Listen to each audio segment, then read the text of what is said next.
കർത്താവിന്റെ വരവ് ഏറ്റവും അടുത്തു. ഒരു ഭക്തൻ ഇങ്ങനെ പാടി, ഏറും കൈയായി ഞാൻ ചെല്ലുമോ കർത്താരിൻ സന്നിധിയിൽ, ഒരു ദേഹി പോലുമില്ലാതെങ്ങനെ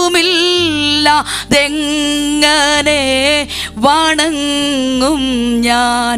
ഒരു ആത്മാവ് പോലും ഇല്ലാതെ ഞാൻ ദൈവത്തെ എങ്ങനെ വണങ്ങും? എത്ര ആത്മാക്കളെ നേടിയിട്ടുണ്ട്. യേശുവിന്റെ ആഗ്രഹമായിരുന്നു സന്തതിയെ കാണണം. നമുക്കും ആരോ ആഗ്രഹം ഉണ്ടായിരിക്കണം. ചില സന്തതികളെ ഈ ലോകത്ത് നേടിയെടുക്കണം. ചില സന്തതികൾക്ക് ജന്മം കൊടുക്കണം. നാം നിത്യതയിൽ പ്രവേശിക്കും. നിന്റെ കൂടെ എത്ര പേരെ പിടിച്ചോണ്ട് വരുന്നു എന്ന് നോക്കും. ബിൻസിങ് വാന്ന് വിളിക്കും. നീ സമ്പാദിച്ച ആത്മാക്കളെ കൊണ്ടുവന്നെന്ന് പറയുമ്പോ ചില ആത്മാക്കളെ കയ്യിൽ പിടിച്ചുകൊണ്ട് യാത്ര ചെയ്യുന്ന വല്ലവരെയും പിടിക്കാനുണ്ടോ? ഇല്ല കർത്താവേ എന്ന് പറയാൻ ഇടവരരുത് കേട്ടോ. 2 കയ്യിലും നിറച്ച് അമ്മ കുഞ്ഞുങ്ങളെ പിടിച്ചോണ്ട് പോണം.